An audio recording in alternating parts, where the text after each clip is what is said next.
I'm Jewish, I'm observant, I'm a rabbi, I'm running a school, I'm a shliach. With that resume, how can I be angry at God?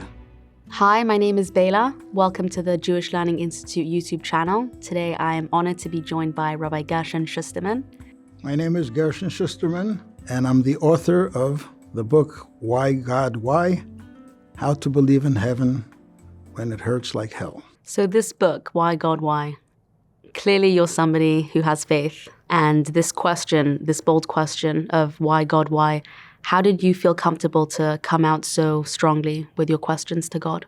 I have a friend who's an editor who knows me for 40 years. And I've been talking about this book ever since my wife passed away 37 years ago. I'm going to write this book. I'm going to write this book.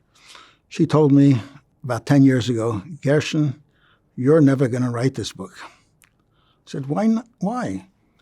You know I know how to write. I publish articles in your magazine. Yeah, but that's different. In order to write a book on this very sensitive subject, you have to expose yourself. And you're not capable of doing that. And I realized she's right. And I dawdled about writing this book because of that.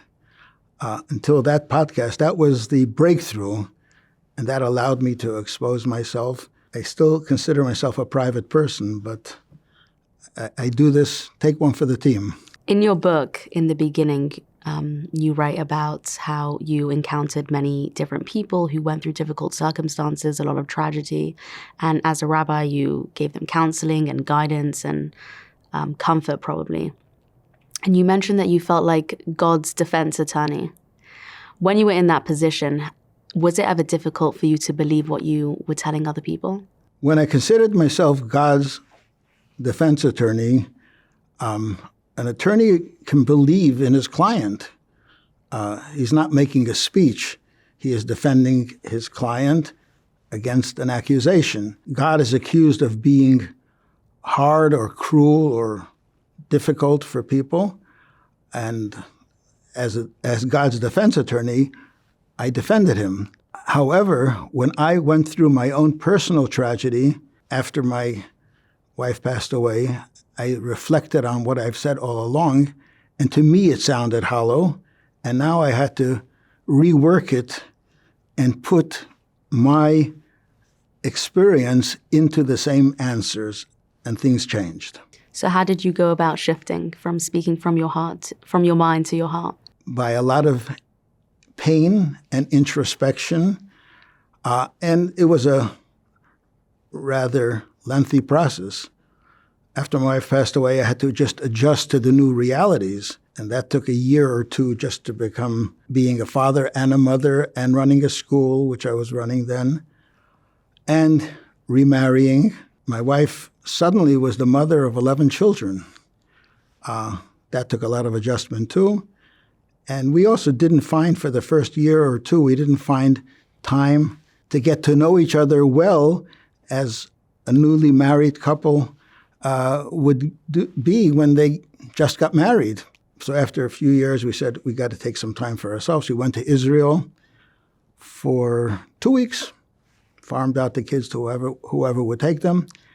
We got to Israel, and over there, after a few days, one morning, my wife says to me, at 11 o'clock in the morning, Gershon, how are you? I said, that's strange. We've been talking for the last 3 or 4 hours. I said, fine, Baruch Hashem. Then she says again, Gershon, how are you really?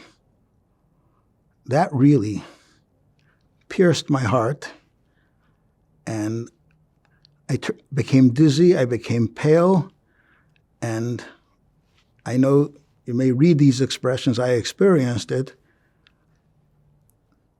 The last few years, from the moment my first wife passed away until this moment in Yerushalayim, flashed by my eyes in one instant. And I knew whatever is going on within me, which I couldn't identify, but it wasn't good, had to do with this new stage in my life. I found a therapist who I had known from Los Angeles from the distance. It wasn't a friend of mine. I never went to therapy with her before, called her up, see if she can find time, and the next 10 days, she gave me 10 hours, and I found out, to my own surprise, that I had a grudge against God. I'm Jewish, I'm observant, I'm frum, I'm a Lubavitcher, I'm a rabbi, I'm running a school, I'm a shliach. With that resume, how can I be angry at God? But I realized I was. My mind was fully in compliance. My behavior was fully in compliance.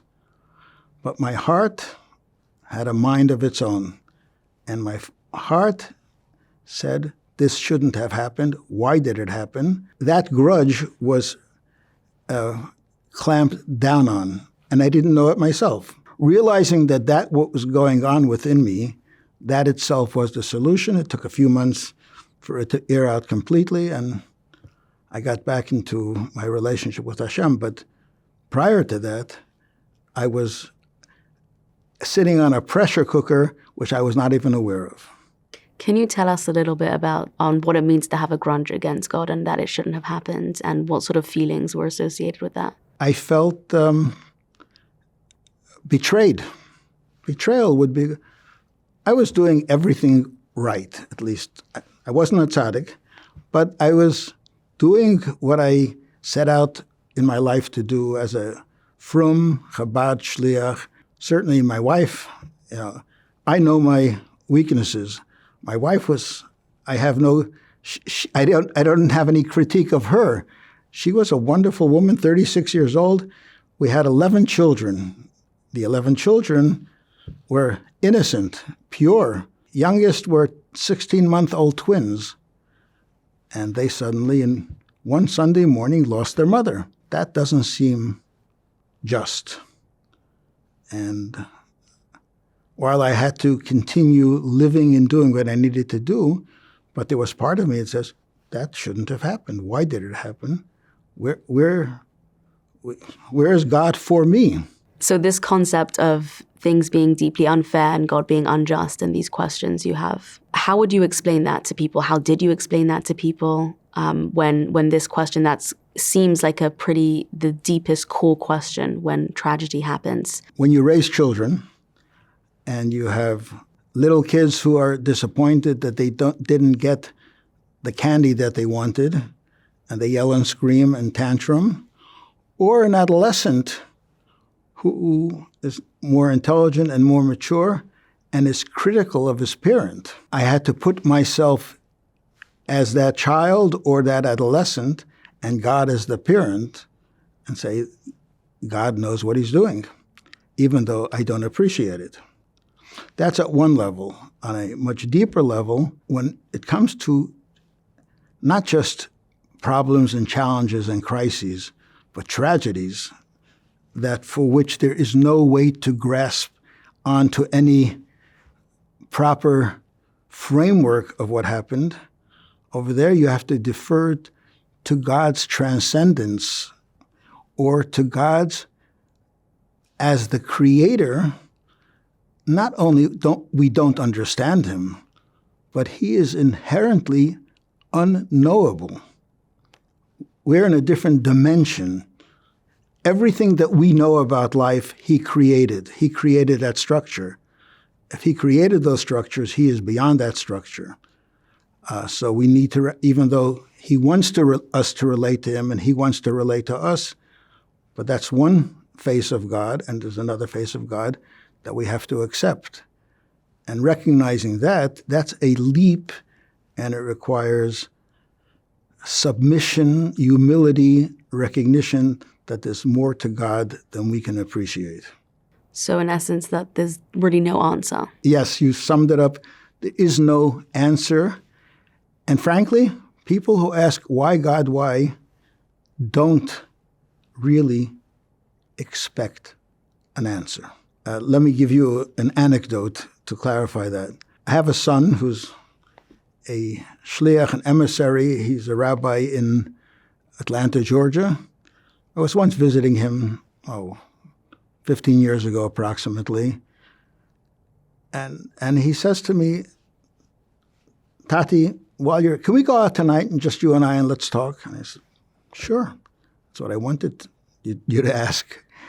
And so we go out, and he gets into a rant. He's angry.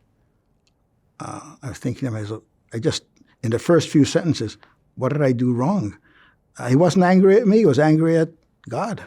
And the case against God was for his first cousin, who was a few years younger than him, who was 34 years old and dying from lung cancer.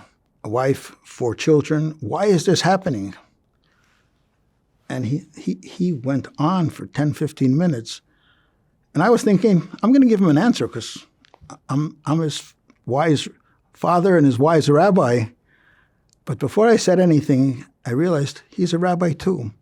Whatever I might say, he probably has said already. So I'm going to tell him something he knows.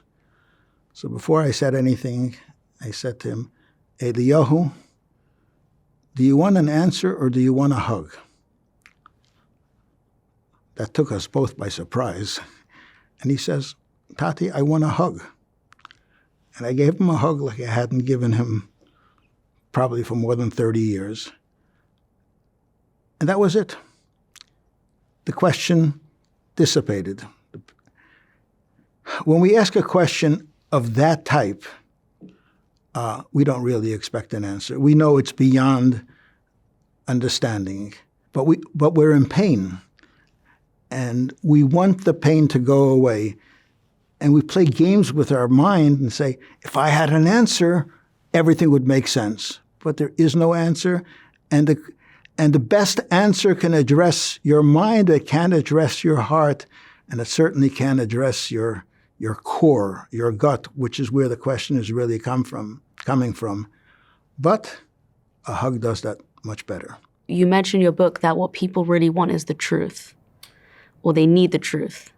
I'm curious why you chose that as something people need more than anything else when they're grieving.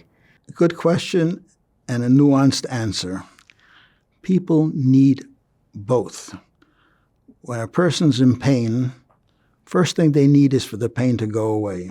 A hug or support, emotional support, that's what people need during Shiva, during Shloshim, for the friends and the family to figure out what are their needs and how to supply those needs. But that is like what we call in medicine palliative. It's balm on the wound. It doesn't address the core of the wound, but it takes the pain away. But for the long haul, if it were a physical illness, you would have to go to the doctor and find out what is the source of the pain, not just what cream we can put on so that it wouldn't hurt. For the long haul, people really need a framework that their mind can grasp as well. Whether it's a rational explanation for some problems, or whether it's the realization that they have to recognize that God is beyond understanding. So when you have the palliative and you have the truth, when you can have an outlook at life that encompasses both, you'll be integrated and be at peace. Otherwise, some part of you will be imbalanced and uncomfortable. How would you say people go about learning to sort of forgive God when something like this happens? One answer would be, and I have 11 children, and I've seen them through childhood and adolescence, and for many of them, adolescent rebellion. And who is the one who is the blame for all their 16 and 17 and 18-year-old issues? It is I. All right, so I take that. That comes with the territory. But when they get older, when they get married and get older and have children of their own, usually around the age of 30, they have a new perspective on parenthood, including the parent that was so unjust just 10 years ago. And suddenly, when you're that parent, you say, well, parents have responsibilities, and they don't have to and can't always explain it to their children. So that's one thing, how you can deal with God. God doesn't have to explain himself. He is the parent, and he makes the decisions. An entirely different approach to this question. It is probably inevitable that issues arise in the marriage where there are disagreements. When you're a newlywed, we're going to work out everything. We're never going to argue and definitely never going to fight. But it does happen. And sometimes it manifests itself in the silent treatment. And each one is on their high horse in their corner. When is my spouse going to apologize to me for what they did wrong? And both of them are thinking the exact same thing. And a day goes by, and a second day goes by, and sometimes that is the beginning of the end of the marriage. But more often than not, it reaches a point where intuitively the couple, both of them, or at least one of them, says, I may be right, but the relationship is much more important to me than being right. So I'm just going to throw away my grudge and get back into the relationship. God is our father. God is also our mother. And the grudge is a barrier to that relationship. And even though I carried the grudge for a few years, once I became aware of it and became a little bit more enlightened, I realized the relationship with God is much more important to me than being right. I'll swallow my pain. I'll accept that I can't understand God and get back into the relationship. How would you describe your relationship with God before the tragedy with your wife as opposed to after? And I'm sure it's an ongoing process and relationships are dynamic and they keep changing. But if there's specific things you can share. Put it into a nutshell and entirely oversimplified, there is the relationship, what might be called, God forgive me, puppy love, the innocence of a new relationship, and everything is beautiful and gaga and wonderful and beautiful and innocent. After you're married for a few years, that recedes. And now it's a mature relationship.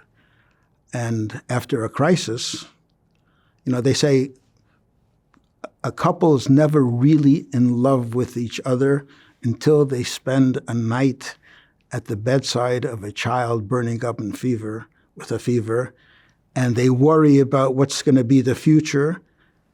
And when they weather it together, now their relationship bonds on a different level. When you can reconcile with God after a crisis and a grudge, now it is a much more mature and a much deeper relationship. Ultimately, the relationship between a Jew and God needs to be intimate, personal. When you have a grudge, there's a distance in the relationship. Once that distance is gone, we can get back into a mature but personal relationship. Is there any space to be angry at God? Is there any given time that it's okay for a person to be angry with God? And how did you experience that? There's a statement in the Talmud, a person is not held culpable for even blasphemy uttered in a time of bereavement. If one were to blaspheme, which means to deny God, underneath that would be a grudge and anger. Except that if you're angry at God, it must mean you're not blaspheming, because at least you have a focus of your anger, so there's a contradiction there. But yes, the Talmud does recognize that in a time of pain of that nature, they can be angry at God. Abraham criticized God, Moses criticized God, David criticized God, Jeremiah criticized God. They criticized God not as rebels, but as insiders saying, God, we believe in you. You set the standards. Why is what I am experiencing not consistent with those standards? Answer me.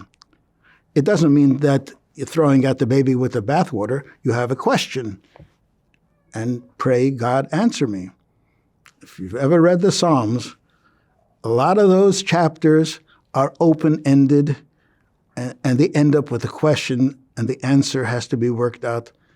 In life, when you go through life experience, some of those things, in retrospect, are reframed and more acceptable. And sometimes it's a lifetime or beyond. My wife passed away. I don't have an answer today. I don't have a frame of reference other than God runs the world. And the hereafter, everything will get worked out.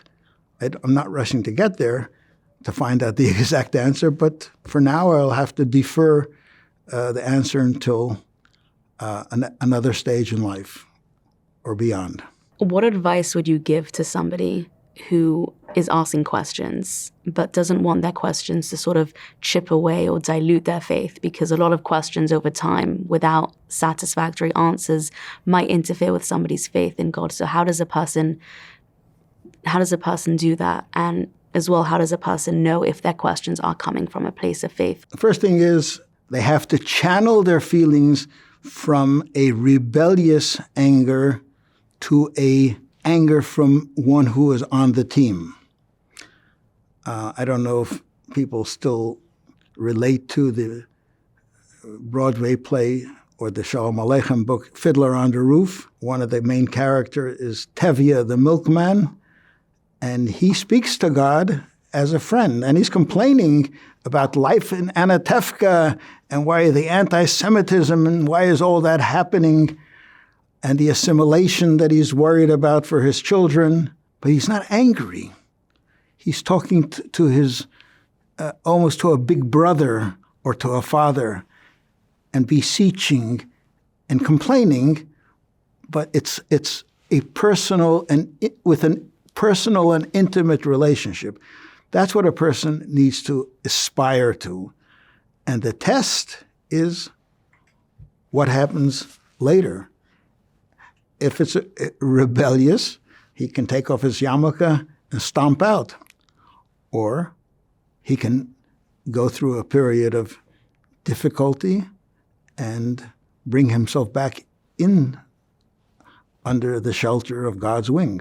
You speak about in your book an idea in Judaism that God only gives a person what they can handle. I'm assuming that's supposed to make people feel better about their circumstances, or empowered at least, that they'll be able to come through it. I'm sure in the moment, I can't imagine, but it doesn't feel like somebody can handle what's being given to them. So how did you grapple with that idea? When I was writing the book and I came to this subject, and I am not naive, I am aware that people fall into depression, and worse than depression, they fall into other addictions just to be able to survive.